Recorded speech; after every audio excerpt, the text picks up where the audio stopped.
ನಮಸ್ಕಾರ ಸ್ನೇಹಿತರೆ, ತಮ್ಮನೇಲಿ ನೋಡಿ ಬಂದವ್ರಿಗೆ ಸ್ವಾಗತ.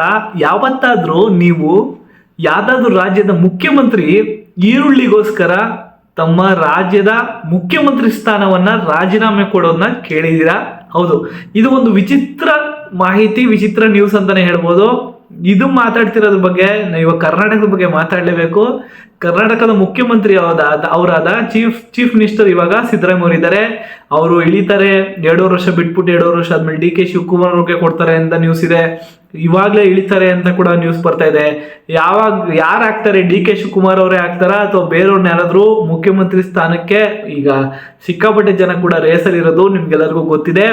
ನಿಮ್ಗೆಲ್ಲರಿಗೂ ಗೊತ್ತಿರೋ ಹಾಗೆ ಯಾರೇ ಆಗ್ಲಿ ಚೀಫ್ ಮಿನಿಸ್ಟರ್ ಪದದಿಂದ ಅಥವಾ ಆ ಜಾಗದಿಂದ ಇಳಿಯಲು ಯೋಚನೆ ಮಾಡ್ತಾರೆ. ಯಾಕೆಂದ್ರೆ ಕರ್ನಾಟಕದ ಅಥವಾ ಯಾವುದೇ ರಾಜ್ಯದ ಮುಖ್ಯಮಂತ್ರಿ ಆದ್ರೆ ಅವ್ರಿಗೆ ಹೈಯೆಸ್ಟ್ ಪವರ್ ಅಥವಾ ಅಥಾರಿಟಿ ಕೂಡ ಇರುತ್ತೆ. ಯಾವಾಗ ರಾಜೀನಾಮೆ ಕೊಡ್ತಾರೆ ಈ ಚೀಫ್ ಮಿನಿಸ್ಟರ್ಗಳು ಅಂದ್ರೆ ಅವರ ಪಕ್ಷದಲ್ಲೇ ವಿರೋಧವಾದ್ರೆ ಅಥವಾ ಚುನಾವಣಾ ಅಧಿಕಾರ ಬರುತ್ತಲ್ಲ 5 ವರ್ಷ ಮುಗಿಯೋ ಟೈಮ್ಗೆ ಅವಾಗ, ಅಥವಾ ಅವರ ಹೈಕಮಾಂಡ್, ಈಗ ಕಾಂಗ್ರೆಸ್ ಇದ್ರೆ ಕಾಂಗ್ರೆಸ್ ಅವರ, ಈಗ ಸಿದ್ದರಾಮಯ್ಯ ಇಳಿಬೇಕು ಅಂದ್ರೆ ಹೈಕಮಾಂಡ್ ಅವರ ತೀರ್ಮಾನ ಕೂಡ ಇರುತ್ತಲ್ಲ, ಹೈಕಮಾಂಡ್ ಅವರು ಕೂಡ ತೀರ್ಮಾನ ಮಾಡಿದ್ರೆ ಮಾತ್ರ CM ಪೋಸ್ಟ್ ಇಂದ ಇಳಿತಾರೆ. ಆದ್ರೆ ಈ ರಾಜ್ಯದ ಮುಖ್ಯಮಂತ್ರಿ ಅವರು ಈರುಳ್ಳಿಗೋಸ್ಕರ ರಾಜೀನಾಮೆ ಕೊಡಬೇಕಾಯ್ತು. ಹೌದು, ಇದು ಆಗಿದ್ದು ಈಗಲ್ಲ, 1998ರಲ್ಲಿ ಏನಾಯ್ತು ಅಂದ್ರೆ ಆವಾಗ ಈ ರಾಜ್ಯದಲ್ಲಿ, ನಾನು ಹೇಳ್ತಿರೋ ರಾಜ್ಯದಲ್ಲಿ ಡೆಲ್ಲಿ ಬಂದ್ಬಿಟ್ಟು ಡೆಲ್ಲಿಯಲ್ಲಿ ಇದಾಗಿರೋ ಇವೆಂಟು, ಸರ್ಕಾರ ತರಕಾರಿ ಬೆಲೆ ತುಂಬಾ ಜಾಸ್ತಿಯಾಗಿ ತುಂಬಾ ಪ್ರೊಟೆಸ್ಟ್ಗಳು ಕೂಡ ಆಯಿತು. ಸರ್ಕಾರ ಇಳಿಸ್ಬೇಕು ಅಂತ ಕೂಡ ಸುಮಾರು ಜನ ಪ್ರೊಟೆಸ್ಟ್ಗಳು ಕೂಡ ಇದ್ರ ಬಗ್ಗೆ ಮಾಡಿದ್ರು. ಆದ್ರೆ ಯಾವಾಗ ಭಾರತೀಯ ರಾಜಕೀಯ ಇತಿಹಾಸದಲ್ಲೇ ಹಿಂತಿರುಗಿ ನೋಡುವಂತ ಒಂದು ಘಟನೆ ಯಾವಾಗ ನಡೀತು ಅಂದ್ರೆ 1998ರಲ್ಲಿ, ಅದರಲ್ಲೂ ಸುಷ್ಮಾ ಸ್ವರಾಜ್ ಅವರು ಚೀಫ್ ಮಿನಿಸ್ಟರ್ ಆಗಿರ್ತಾರೆ, ಡೆಲ್ಲಿಯ ಚೀಫ್ ಮಿನಿಸ್ಟರ್. ಅವರು ಈರುಳ್ಳಿ ಬೆಲೆ ಜಾಸ್ತಿ ಆಯಿತು ಅಂತ ಅವರು ಕೂಡ ಇಳಿಬೇಕಾಯಿತು ಚೀಫ್ ಮಿನಿಸ್ಟರ್ ಜಾಗದಿಂದ. ಅವರು ಆ ಸಮಯದಲ್ಲಿ, ಅದು ಇದುವರೆಗೂ ಕೂಡ ದೆಹಲಿಯ ಮೊದಲ ಮಹಿಳಾ ಮುಖ್ಯಮಂತ್ರಿಗಳು ಕೂಡ ಆಗಿದ್ರು. ಅವರು ಮುಖ್ಯಮಂತ್ರಿ ಆಗಿದ್ದ ಸಮಯದಲ್ಲಿ ರಾಜಧಾನಿ ಡೆಲ್ಲಿಯಲ್ಲಿ ನಿಮ್ಗೆ ಗೊತ್ತಿರೋ ಹಾಗೆ ಹುಡುಗಿಯರ ಅಥವಾ ಮಹಿಳೆಯರ ಸುರಕ್ಷಿತವಾಗಿ ಸುಮಾರು ಹೋರಾಟಗಳು ಕೂಡ ಆವಾಗೂ ನಡೀತಿತ್ತು, ಈಗ ಕೂಡ ನಡೀತೆ. ಅಷ್ಟು ಸುರಕ್ಷಿತ ದೆಹಲಿ ಅಲ್ಲ ಅಂತ ಕೂಡ ಜನರ ಅಭಿಪ್ರಾಯ. ಎಷ್ಟೊಂದ್ಸಲ ನೀವು ಇಂಟರ್ನೆಟ್ ಅಲ್ಲಿ ಕೂಡ ನೋಡಿರ್ತೀರ.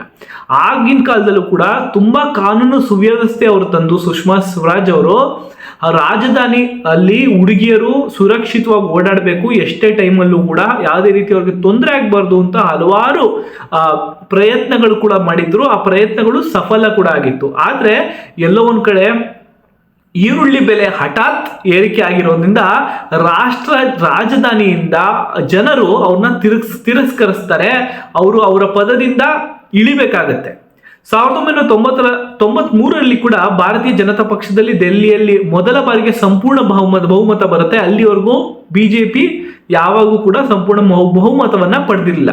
96ರಲ್ಲಿ ಬಿಜೆಪಿ ಹೈಕಮಾಂಡ್ ಮದನ್ ಲಾಲ್ ಖುರಾನಾ ಅಂತ ಅವರ ಬದಲಿಗೆ ಸಾಹಿಬ್ ಸಿಂಗ್ ಅಂತವರು ಮುಖ್ಯಮಂತ್ರಿ ಆಗ್ತಾರೆ. ಆದ್ರೆ ಸಾಹಿಬ್ ಸಿಂಗ್ ಅವರು ಸಹ ಉಳಿದ ಅಧಿಕಾರಿ ಅವಧಿ ಪೂರ್ಣಗೊಳಿಸಲು ಸಾಧ್ಯವೇ ಆಗಲ್ಲ.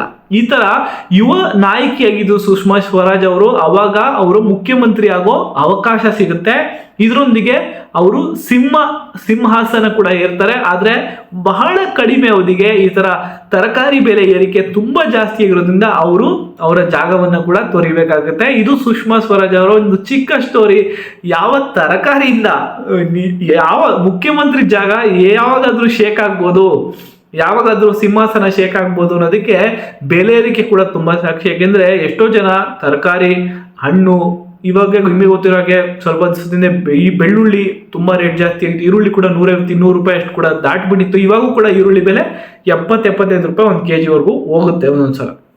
ಇಷ್ಟೆಲ್ಲ ಆಗಿರೋದ್ರಿಂದ ಬೆಲೆ ಏರಿಕೆಯನ್ನ ಆದಷ್ಟು ಕಡಿಮೆ ಮಾಡಲಿ. ಏನಿದೆ ಬೆಲೆ ಏರಿಕೆ ಆಗಿರ್ಬೋದು, ಪೆಟ್ರೋಲ್ ಡೀಸೆಲ್ಗಳ ಬೆಲೆ ಕೂಡ ಒಂದು ಮಟ್ಟಕ್ಕೆ ಕಮ್ಮಿ ಮಾಡಿದ್ರೆ ಜನರು ಅಲ್ಲಿಗೆ ಖುಷಿ ಆಗ್ತಾರೆ. ರೋಡ್ಗಳು ಚೆನ್ನಾಗಿರ್ಬೇಕು, ಜೊತೆಗೆ ರೋಡು, ನೀರು, ಪೆಟ್ರೋಲ್ ಡೀಸೆಲ್ ಹಾಗೂ ತರಕಾರಿ, ಅವ್ರು ತಿನ್ನೋ ತರಕಾರಿ, ಹಣ್ಣು ಹಂಪಲುಗಳು ಒಂದ್ ಮಟ್ಟಕ್ಕೆ ಬೆಲೆ ಕಮ್ಮಿ ಇದ್ರೆ ಸಾಕು ಜನರಿಗೆ. ನಮ್ಮ ಜನರಿಗಂತೂ ಇನ್ನೇನು ಸರ್ಕಾರದ ಮೇಲೆ ಆಸೆ ಆಕಾಂಕ್ಷೆಗಳಿಲ್ಲವೇ ಇಲ್ಲ. ನಿಮ್ಗೇನನ್ಸುತ್ತೆ? ಯಾವ ರೀತಿ ಈ ತರ ಎಲ್ಲ ಉಳಿಯೋದು ಅಥವಾ ಉಳ್ಕೊಳ್ಳೋದು ಈ ತರ ಸರ್ಕಾರಗಳು ಚಿಕ್ಕ ಪುಟ್ಟಕ್ಕೂ ಆಗುತ್ತೆ, ದೊಡ್ಡ ಮಟ್ಟಕ್ಕೂ ಆಗುತ್ತಾ ಅಂತ ಕೂಡ ಕಮೆಂಟ್ ಅಲ್ಲಿ ತಿಳಿಸಿ. ಇದೇ ರೀತಿ ವಿಚಿತ್ರ ನ್ಯೂಸ್ಗಳಿಗೋಸ್ಕರ ನಮ್ಮ ಚಾನಲ್ಗೆ ಸಬ್ಸ್ಕ್ರೈಬ್ ಮಾಡ್ಕೊಳ್ಳೋದನ್ನ ಮರಿಬೇಡಿ.